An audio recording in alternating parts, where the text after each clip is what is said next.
Alright, hello guys, 737NGX here, and welcome back to another video. This is going to be the concluding part of the 737NGX basic tutorial, and yeah, there has been a problem with my PTA which made my clouds disappear, and I've now realized why. I've been using an outdated version of where the preset has been outdated, so yeah, the clouds won't be depicted, so that is kind of a bummer, but I'll fix that for future videos. Anyways, now we want to prepare for a descent because, well, the flight's not that long.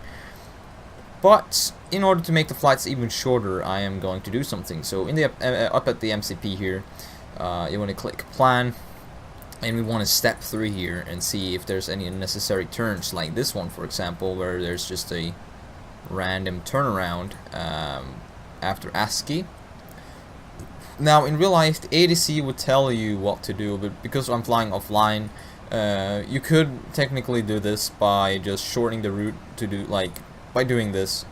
It will make our top of the descent come way earlier, and also our route will be more straight down instead of flying unnecessarily long detours. So as you can see now, after MCT, we are doing a direct to ASCII, which will line us up pretty well with the runway here in Stansted, as you can see. So once you've done that, you just go back to map on here, and you can like zoom out here if you didn't know that. Another thing we want to do is to go into, well, we'll go into the other FMC for this. You don't have to, but I usually do it. You want to click init ref page, and here it will say ILS 04/cruise, basically, or course, not cruise, course. And this is the ILS frequency for the runway we're going to land on, and it says 110.50.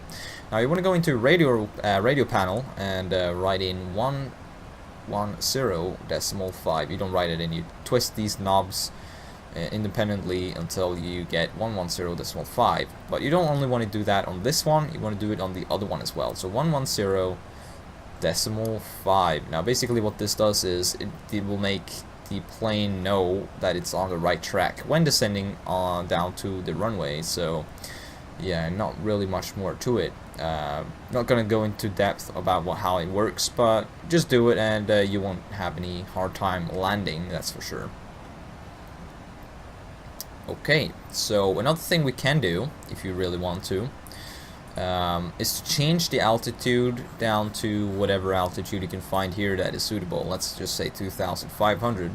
And basically what this will do is it will make the plane automatically descend once it hits the top of descent point, which is, let's see if we can find it, this green dot here. It's a bit hard to see, but it says T/D, and it tells the plane when to start descending. So then you don't have to worry about manually making the plane descend or anything. And another thing you can do is set the auto brake, but let's just wait with that because you're not really supposed to take it or change it before closer to the arrival. So yeah, not much more to do. I'm gonna have a bit of a break here then, and I'll be back in about, well, 2 seconds.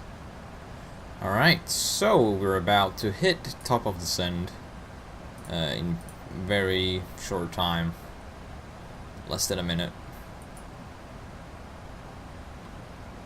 So there's a few things you want to do when descending the 737.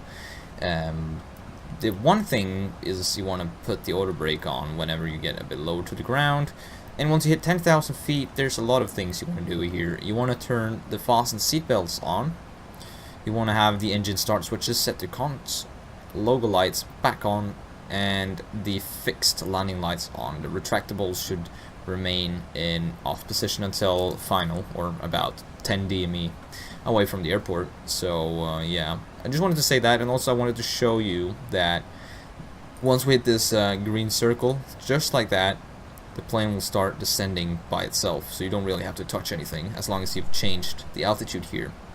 Alright, so we are approaching 10,000 feet. You might have noticed that this light is lighting up. That basically means I've just extended the spoilers because we're going a little bit too fast. You have to do that if you are going too fast, or the speed is higher than this pink line or square with an arrow on it, whatever. Anyways, we're approaching 10,000 feet, so what you want to do now is get the engine start switches to cont, logo lights on, passenger seats on, and fixed landing lights on. Now we are actually getting pretty low, so you can set the auto brake to 2 as well, or whatever is required for the airfield you are landing at. Speed is going down to 240. We're soon hitting another deceleration point, this green little circle thing, so we might actually have to go down to 220 knots. We'll see. Nope, 240. That's fine.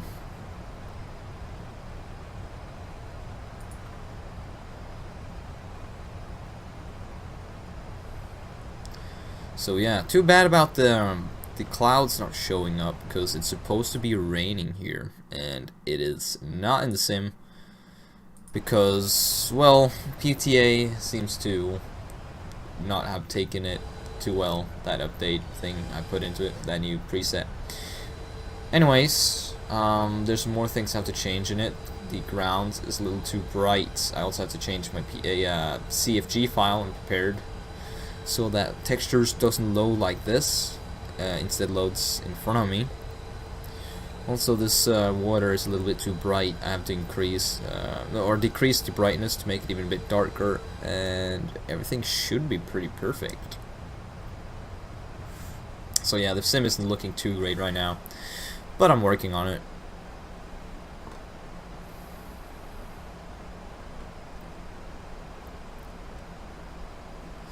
So if you look at the MFD here, it's not that long until we will have our final left turn onto the runway. We're shortly hitting ASCII, which is supposed to happen in 3 minutes. And we're supposed to arrive within 9 minutes. So this is probably going to be the longest part of this tutorial.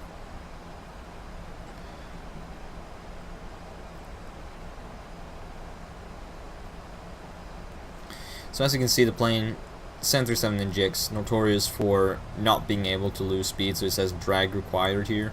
You can see that the speed is already going above 250, and below 10,000 feet you don't really want to be above 250 knots, so just use the spoiler here to make the plane slow down. Basically, the spoiler is that little thing on top of the wing here, which decreases the lift of the plane, which obviously makes more drag. Also, the nose usually points a little bit up, more up than it would usually, which makes it less aerodynamical. Sorry, and once again, that should lead to more drag, which makes the plane go slower.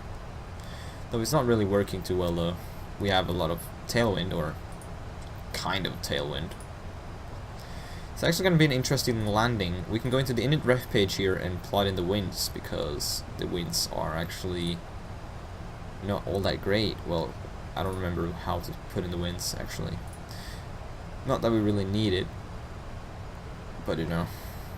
Anyways, wind correction. So if we go into active sky here, we can tell the wind speed is 16 knots, and it is 350, so we want at least 8 knots of wind correspondence. So we will also be using flap 30 for landing. So flap 30 means 143 knots plus 8 knots, which means 151, that is going to be our speed that we're going to put in here once we are getting a little bit closer to the runway. Also, we passed 6,000 feet, so just hit B on your keyboard and we'll get the appropriate altitude. Oh, yeah. There's supposed to be clouds here, but I don't have clouds, so yeah. Just deal with this.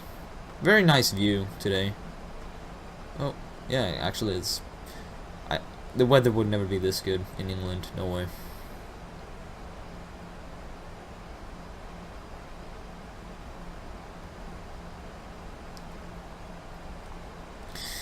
Well, we should be able to see the runway soon, or the airport in general. I think that is that over there.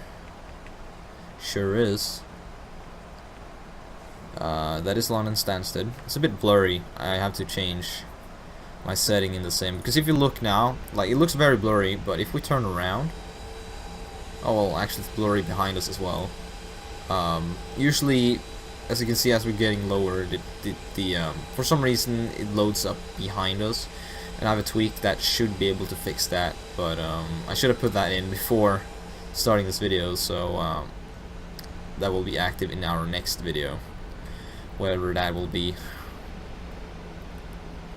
But anyway, here's the airport, not too far left. DME, 10 DME, we can click APP. Now this is a bit risky at this airport, because in the past this plane has tried to go towards the runway earlier than I wanted to, which really shouldn't happen. Also, we're struggling to lose speed here because of a very strong tailwind of 25 knots, so we need to use the spoiler. Also, since we're getting quite close to the runway here, we need to extend the flaps. So you go in here, you just press this as many times as required. We're gonna go straight to flaps 5. As long as we're not in the red here, we're safe, but we shouldn't be in the yellow either. So that's like a safety zone. We should not go above yellow, and we tend to not try to, if you see what I mean. Oh, so we got some rain from clear skies, and here we go. It automatically, yeah, that is why I don't like that. So we're gonna have to wait with APP. Usually it doesn't do that. I think it's UK 2000 has some problems making their AFCADs and stuff as they're supposed to be, so usually the APP doesn't work. On other airports it should be all fine. Like if you go into Oslo airport, it won't align before you're actually, or the plane won't control itself automatically before it's actually aligned here. So just use that as a rule of thumb. Actually, don't click APP before you're on final turn. That's when you can click APP. We can take this down. Click it once, that will arm the screen brakes and not deploy them. So we can click flaps one more time. So we get to flaps 10. Airport is on our left. We can chime twice, which tells the passenger, the cabin crew, that they can get seated and ready for arrival. Currently 60 me out. I guess we can click APP now. Won't really change anything. And we can do flap 15, gear out.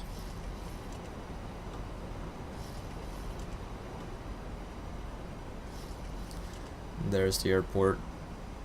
Oh, hello. Sim froze. That's nice.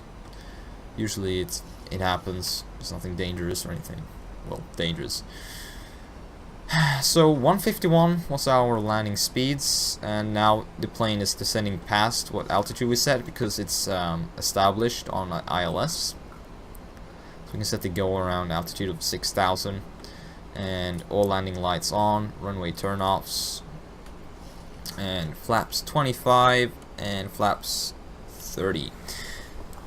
Now the plane will try to align itself with the runway, which it should be doing just fine. Yeah. Also the terrain finally loading up here. Not sure why it's doing it so slow. It's not supposed to. Anyways, when we are approaching the runway here, we're gonna hear the call outs 50, 40, 30, 20, 10, and then you're gonna touch down. When you're at about 50, you take the engines all the way down and you hold F2 on your keyboard, and you get ready to use your reverse thrusts. Also, you want to have a nose pitch of 5 degrees. If you just follow and land just as I'm doing now, you should have no problem landing at all. So now I'm gonna turn off the auto throttle. Now I'm controlling the throttles automatically, or not automatically, manually. And you click C on your keyboard, you disable the autopilot, and now you have control of the plane. You're the one flying it, and you're gonna land it. And since there's a lot of wind here, 16 knots with some turbulence as well, so you have to maneuver it a little bit. Try to use gentle movement on your stick so that you don't make any sudden moves or anything, and try to make it as comfortable for the passengers as possible. Got some more rain here. Also, you can see some lights next to the runway. 2 are red, 2 are white. That means that you're perfectly in. You also have like a diamond here on the PFD, which basically tells you that you're on the glide path in. So now I'm a little bit too low. Give some power. Try to not fall any lower and try to get back on the diamond, just like that. Still a bit low, but we should be fine. We're so close to the runway now that it doesn't really matter. As long as you have at least one light that is white, you should be fine. And then as well, oh, glide slope, you don't want that sound. Anyways, you want to try to land on the center line of the runway as well, so I'm gonna try to nail this landing perfectly on the touchdown zone. And nose gear is on the ground. A little bit of weird physics here when it comes to the winds on the ground, so it's kind of opposite. Not sure why that isn't fixed. But anyways, click the brakes, which will, and give some engine power, which will release the auto brake, so it will start lighting up orange. You can take this back. Once you give some engine power, the reverse thrusts will go back and you can control the engines again. And you also want to brake. Don't want to turn too fast off the runway here. You see the slide here? That's just your spoilers, so you can just give some engine power and it will go back up. Also, as you turn off, there's a lot of things you want to do here. You want to get your flaps up by doing that. You want to go up to overhead panel here, landing lights off, taxi lights on, APU on, start switches to off, position strobe lights back to steady, the down position as I talked about before we departed. Down here, go to the navs, turn those off, TCAS off, a lot of things to keep in your mouth. All of these aren't like essential, but that's just how you're supposed to do it. Also, you can take this wheel, spin it down as well. You're not going to be wanting to have that all spun up. And now comes the taxi to a gate. Now, at this airport, it doesn't really matter where you park, but usually some airplanes fit to other parkings than others. I mean, a 777, for example, is a pretty big plane and usually can't fit on a small ramp like any of these gates, I guess. But you don't really have to worry about that when flying the 73.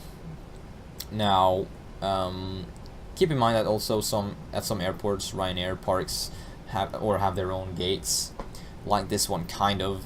You have to park on the one furthest away, the terminal furthest away. But yeah, just follow my lead and you should be good. But anyways, that was a pretty good flight. Let's bring up the this one here and go to ACARS. Landing rate 143, which is nearly perfect, 7 FPM off 150. So that's both fortunate and a little bit unfortunate. It would be nice to have that perfect landing rate. Considering the winds as well, I'd say this is a pretty successful flight. So yeah. When you taxi, you also want to keep the plane on the center line the best you can.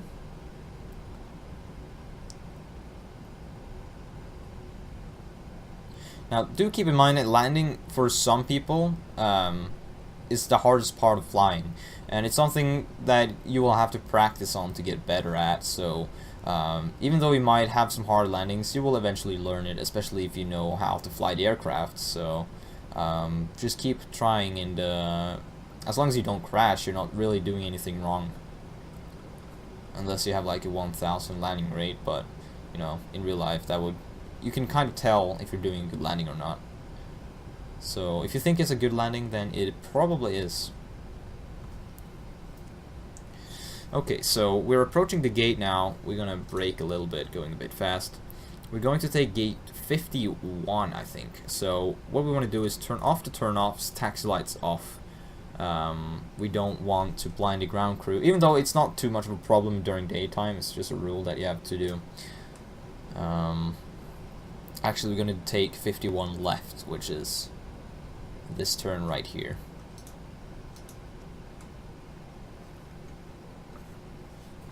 So we just look here, want to get onto this little yellow line.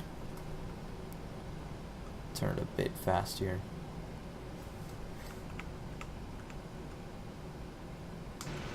Go to the outside view if you have a hard time braking at the correct moment. Like so. We're at the gate, or the ramp. So you fast or put the parking brake on, idle the fuel cutoffs. Now you can hear the engines going off. You can also see it. So you want to go quickly up here. Make sure that you've turned on the APU before starting off the engines, because now you want to click this, and the APU is now running the aircraft. So because if you don't, the engines will eventually make as they turn off, the power to the plane will disappear, and everything will just shut off, and it's not fun. Change the electricity source to APU. You can turn off the fasten seatbelts, APU bleed on, packs off, open the valve, and turn off the recirc fans. Actually, you don't have to do that. You can turn off the fuel pumps, except for one of them. They're needed to run the APU. Yaw damper off. You're actually supposed to turn off the probe heat. I kind of forgot about that. No big deal though, but just make sure you turn that off. Now the engines are spooled down. You can turn off the anti-collision light, which is that red light I talked about in the first part of this video. And we're pretty much set for deboarding. So you can go into menu, we can go into doors, you can open the air stairs, and we can request deboarding from GSX, which might actually, yeah, there's a actual stairs there, but you know, Ryanair don't really use those in real life.